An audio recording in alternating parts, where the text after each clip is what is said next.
Hello guys, how's it going? My name is Dalaran, and Blizzard keep making changes, some for the better, some for the worse. And this one I found really weird, so I had to make a video for him. Now, I can't really say if Frost Death Knight is the most prune class, but the set of abilities you have with, I mean, it's pretty scarce. I mean, I know that Blizzard wanted to add a new UI for action bars, and usually I like to have as many bars as possible, but you can do this very simplistic bar. So if I am very careful, okay, maybe I can't just fill one bar, but lordy, yeah, you actually have a class that can utilize the bottom and the top bar, and you still have plenty of empty spaces. So Frost Death Knights had updates to them, if you can really call them that, where they are changing up the specs a little bit. And what I mean by a little bit is it's really big prunes, which is the weirdest thing ever. But they're trying to standardize and change the spec for BFA, which I definitely could say, thank you Blizzard. I appreciate the effort that they're taking in. Like on Holy Death Knights, right? They came into BFA with all the Legion changes and just didn't feel quite that great. But after Blizzard tampered with them a bit here and there, added a few abilities, took some away, changed up how they burst, this spec is all, like, it's brand new. It feels awesome, it feels great, and I really gotta give them a hand for putting in a lot of good work there. But with Frost Death Knight, they're doing the same thing, but baseline, you can have the spec with the least amount of abilities in the world, which I don't know if that's ever a good direction to take game into. So let's take a look at what's new with Frost Death Knight. It's not quite as exciting as Fury Warrior changes, which were awesome, but this one at least they're trying to standardize the spec. One of the things the Blizzard has been doing, and I gotta give them credit for doing a good job as so far they've done, is standardizing the talent rows. I mean, these are not the most crazy talent rows. A lot of people have a lot of issues with them. They would rather go back to the original system that people had back in Cataclysm, Wrath, BC, even Vanilla. But the least thing they can do, and this is what they're doing in BFA, is trying to standardize them. Usually CC with CC, defensive with defensive, burst with burst, single target with single target, resource generation with resource generation, and they're doing a pretty good job with it so far. But let's take a look at Frost Death Knight to see how they're working. So the first row looks like just your damage row. You either have an Inexorable Assault, which you stacks up 5 times, and your next Obliterate would deal more damage to the enemy. So this is kind of cool. So your next Obliterate will deal... Oh, it actually stacks up, so the next Obliterate will do even more damage. One of the things that I can see from it is it only stacks up when you're far away from the enemy. Oh no, it stacks up over time. It's every 8 seconds. So every 8 seconds, you stack up Obliterate on yourself. So if you're trying to go, let's say, for an Obliterate big proc, you can always have an Inexorable Assault with it. That's kind of interesting. That's an interesting way of going behind with the talent. So this is something that stacks up as you are in combat, and if for whatever reason you have a bunch of, let's say, Frost Strikes, then you could just burn. You can stack up the Inexorable Assault to maybe like 2. And then get a big old Obliterate in there, maybe. Bam, big old Obliterate. Alright, so that's kind of neat of a talent. What else we have? So then we have Icy Talents. Frost Strike increases the melee attack speed, as stacking up to 3 times. Melee attack speed and melee damage is actually pretty big when it comes to Death Knights. So this is actually a really good change. Okay, that guy's way too big, so that's just going to do damage back to me. So be able to stack up Frost Strikes for extra auto attack speed is actually a pretty cool talent, as melee ends up being a good chunk of your damage. So that's something cool for players if they want to maintain. It does have a fairly short duration of 5 seconds, and to stack it back up to 3 times will be pretty obnoxious. So this plays up to a resource management. I wonder if this is something Death Knights will even really play that much with, because it doesn't seem to be that hard so far from this base rotation to maintain it. But it definitely makes you a little bit more conscious. So I like this. This is actually such a small change to the playstyle of the specialization, but I feel like it makes a huge difference in terms of the pacing of your rotation. And last one is a talent called Chattering Strikes. If there are 5 stacks of Razor Ice on the target, Frost Strike will consume them, dealing 60% additional damage. So this comes from your weapon enchants, and I actually have weaker weapons just so we can actually get the effect going. As you can see, stacks up a little bit. 4, almost 5. Now it's at 5, and Frost Strikes will consume them. So Frost Strike will consume to do a bunch of damage. So that's an interesting way of going about it in your first row. I kind of like an Inexorable Assault or Icy Talons. I like the Icy Talons like maintenance, kind of like a Slice and Dice buff. But I think I'll stick with an Inexorable Assault. I'm probably saying it I probably said this ability name right once in this whole time that I've been doing this video so far. I don't even know. Finally, at level 58, we got a CC row. Enemies struck 5 times by Remorseless Winter are rooted, or you got the blind, but now you have asphyxiate. Finally, Death Knights have a full stun. This was something that was very much needed for PvP and PvE in World of Warcraft, as Death Knights just... It was weird to have to stack up your Remorseless Winter with your Pillar of Frost, which, by the way, is also gone, as you can see. Then look at the talents. I know if you've seen Pillar of Frost there on the talents, you might be asking, why is that a thing? But I'll get to that in a second. Then at level 75 row, we have your CC, not CC, but your survivability and or mobility. Permafrost, your auto attacks grant you a absorb shield equal to 40% of damage dealt, or death pact if you're gonna need some big heals, giving you back 50% of your maximum health, but then make it 30% of your health as an absorb, so all heals are gonna be absorbed instead. So this is like your cheat death button, but you have to press it yourself. And then Wraithwalk, of course, in order to give you mobility back. Your only mobility is Death's Advance, which stops you from being too slow, and when you use it, can give you back up normal movement speed. It's not about increasing your movement speed, but rather reducing effects of slow, which is what Death Knights are kind of going for, which could be good for PvP, where a lot of slows are in the game all over the place. So movement speed is just kind of scarce. For Death Knights with a grip and lack of slows, might actually make him a decent spec, but you can see kind of how they're treating it compared to a Windwalker who'd be all about trying to cover as much distance as possible. Death Knight is just trying to prevent the slows for as long as he can. Okay, now we got a real AoE tree. We got Gathering Storm, which is a lot of people have seen. Each rune spent during Remorseless Winter increases damage by 50%, extend duration. Frost Strike, which is Frost Scythe, which is a lot of people who enjoyed, and then now Frost Worm's Fury.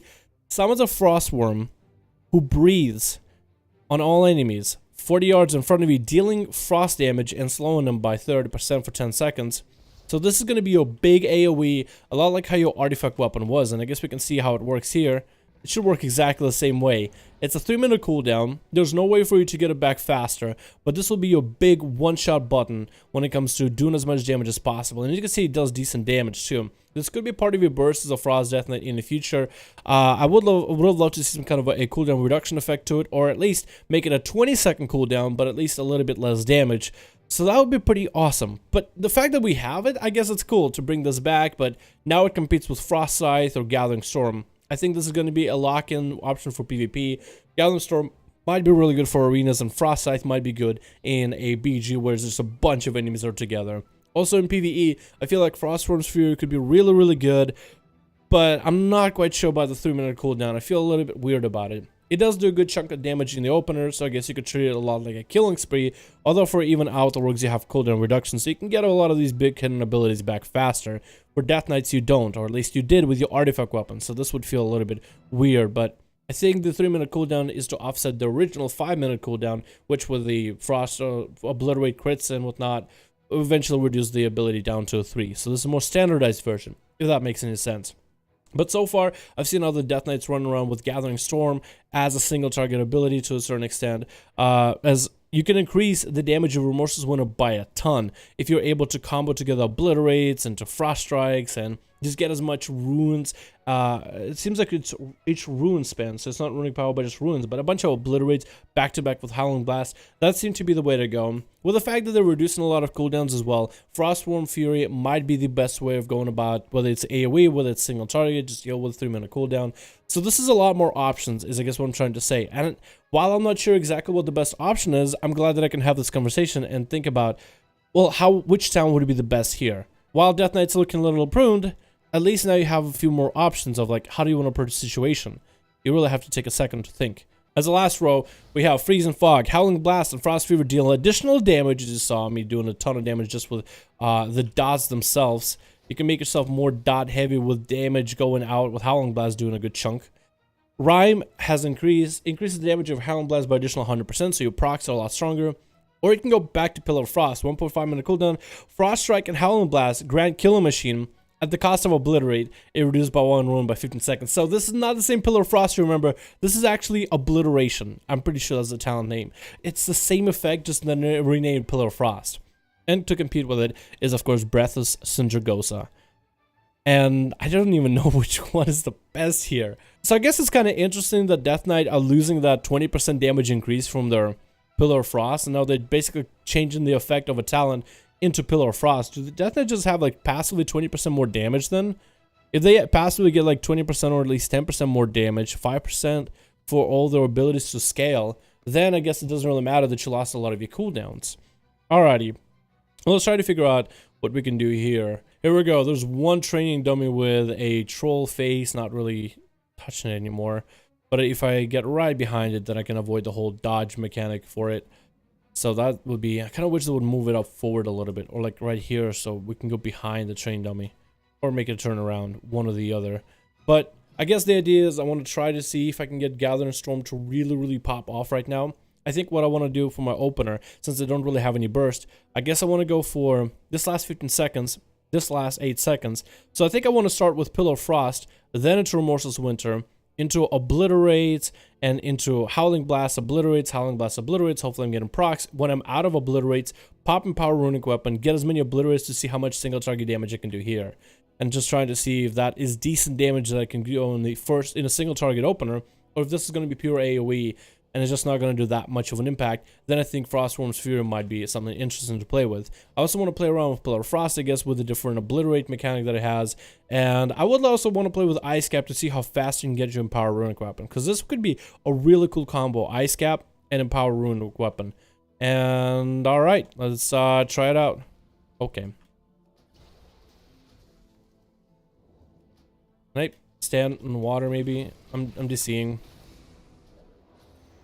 Here we go. Can I actually reach it? Yes, I can. Sorta, kinda. Okay, well, I made a mistake of falling down. I didn't expect it. This is why they should move this thing a little bit forward, because running along the edge like that, anyone can make the mistake. But we're gonna wait for our Pillar of Frost to come back, and then we're gonna try it again. I also had a lag spike happening at the same time I was trying to do my rotation. This is something I've been seeing on the servers a lot. It is the first day of the 7th update, on the 7th of June, July, August, then yeah, it would be June. So of course the servers are going to be all kind of haywire. But what's cool is I can actually reach the train dummy from down here, and it seems that I'm getting all the damage in the world on it. So I can stand on the ground, or I guess on water in this case, and still hit it without having to, you know, cruise my way around the backside. Alright, I think I got everything I need. I have a bunch of runic powers still on me. I kind of just want to wait it out, honestly. It's gonna be fine. Alright, so pop my burst, pop my AoE.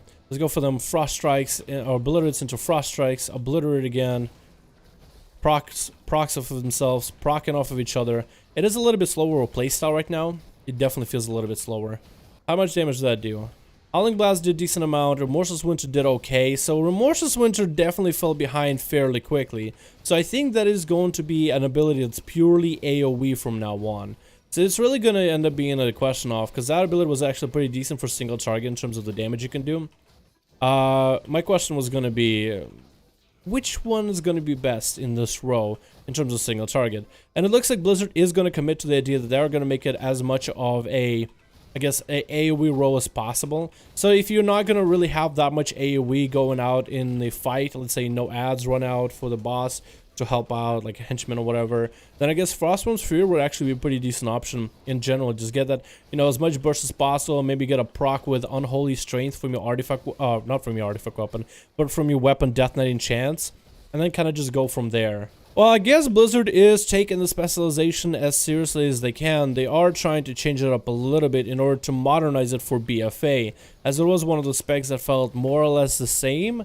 But this is just a modernization of their talents. You're not really looking at anything crazy or brand new. It's not even as crazy of a change as what we had with Fury Warriors, because Fury Warriors really needed some rework in order to be viable and functional for BFA, as whatever was going on with them at the time just wasn't really happening. And actually I want to see real quick Runic Weapon and how fast you can get it back. I just want to pop it right here, and we're just gonna go with Obliterate just so we can, or we're gonna go with the new Pillar Frost now, just so we can see how fast we can get this ability back. That's gonna be a crit 100% guarantee between Frost Strikes and between Obliterates, all getting all the procs back to back. Gonna have to see here. Obliterate, Obliterate, did I crit? Not sure. But we do have the ability now down to about a minute 40. So this is the cooldown reduction aspect of it with Ice Cap is working. So that is pretty interesting. I think this could be pretty cool for PvP, just to have this ability on a way shorter cooldown than expected. I mean, I was DPSing the dummy for a little bit and was getting some crits here and there, and the ability is already down to about 3 minutes. I wonder if I'll be able to just, once I pop the ability, set some kind of a timer on the... I'm pretty sure I can do that with the editing software. Set a timer so we can just see how fast, you know, how many seconds I spent really waiting for the ability to come back. And, you know, how fast, I guess, how effective was the cooldown reduction of this. So that was very interesting. Last time I looked at Glacial Advance, this ability was actually very, very strong too. So I want to try this out as well here. I just want to try to go in. If that crits, man, I mean, that's some burst damage right there with Glacial Advance. This might be the ability to run around for PvP with as well. I really like what it does, got going on for it. Also, the fact that it only costs 1... Oh my goodness, this ability hits hard. Glacial Advance, besides Obliterate in your melees, this hits really, really hard. I really like it. So with that being said, I wonder if you can have some kind of a passive playstyle with Death Knight, not a lot of active abilities, and still do a ridiculous amounts of damage. Let's go with Freeze and Fog, and I guess we can go with Icy Talents, where you're just going to be doing passive stuff anyway. Icy Talents, Runic Continuation, let's put them together for a bunch of runic power. Let's go for Glacial Advance, let's go for, I don't even know, Frostworm's Fury? Can we not? Oh wait, hold on. My thing disappeared. Frost Strike, Frost Scythe, I don't think that will do anything. Gathering Storm, we'll go with Frostworm Fury. We'll just pop off in the opener on the train dummy, try to maintain Icy Talents. We'll Glacial Advance as often as we can. We'll kind of see where that goes from there. Let's get that going. We got our Rhyme, we got our Glacial Advance, we got Frost Strikes to maintain. So now we're just trying to play the Frost Strike game. Gonna use our artifact weapon, or not artifact weapon, but Empower Rune weapon ability real quick. Get Obliterate there, time our Frost Strike right in the end. So this is a more interesting playstyle. It's almost like some sort of a self-buff mechanic with a lot of abilities that simply hit really, really hard for really any random reason. Let's go with our Frost Attack. Didn't get enough runic power. That was a little bit rough. So now we have to rebuild Icy Talents. So maybe something like Ice Cap together for this build might work a little bit better. At least that's what I got going on right now. Or maybe you want to be very, very careful with your runic power in the first place and never overconsume it. So you basically want to make sure you always have runic power available instead of like being able to spam it out any moment, because you never really know how bad things are gonna get. So here I'll hit it. I'll get my Obliterate in there. I'll wait until the very last moment and I'll hit it. I got a big old Obliterate coming in. That's really good. And now I'll hit it. Big Obliterate coming in soon, but I am going to use it on Glacial Advance. Big Obliterate available now. I got myself a free Rhyme proc. Hit it again. Bam. Did I lag there? I lagged and it didn't counter. It didn't register. Oh man, that sucks. I like abilities like Glacial Advance, for example, just deal good damage no matter what you do. Just on their own, they just deal good damage. And I can really appreciate that. I'm pretty sure they didn't actually cross over the water though there. I like the fact that the Death Knights have Asphyxiate back up. It is very interesting to see Pillar Frost completely gone out of the game.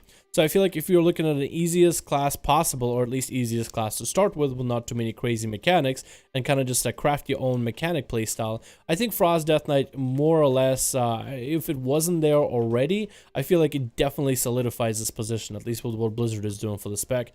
But maybe that is what they're trying to do. I do like the modernization for BFA and the fact that they even took the time out of it to, I guess, make these changes in the game.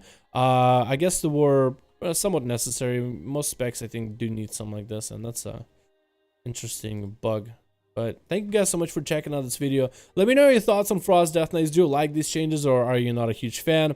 Leave me all that stuff in the comments below. I'd like to hear from you guys. Overall, I think I'm pretty satisfied. It's not too crazy of a change, but I do like some of the things that they did. I like some of the things they changed, and I like how there's more things for as a Death Knight, I guess, to play around with. I originally put Death Knights in my top 5 classes that I would want to play, with Frost thinking that it's something I might play on the side if I ever just don't feel like really putting my noggin to use. But with Frost and the changes that come into BFA, there might actually be some interesting playstyles for me to try out. The spec overall, I think, is shaping up to be a decent spec overall. But I think overall this might be good for the game in the long run. Anyway, thank you guys so much for watching. Again, let me know your thoughts and comments below. This has been Frost Death Knight and all the changes with Frost at the moment on BFA.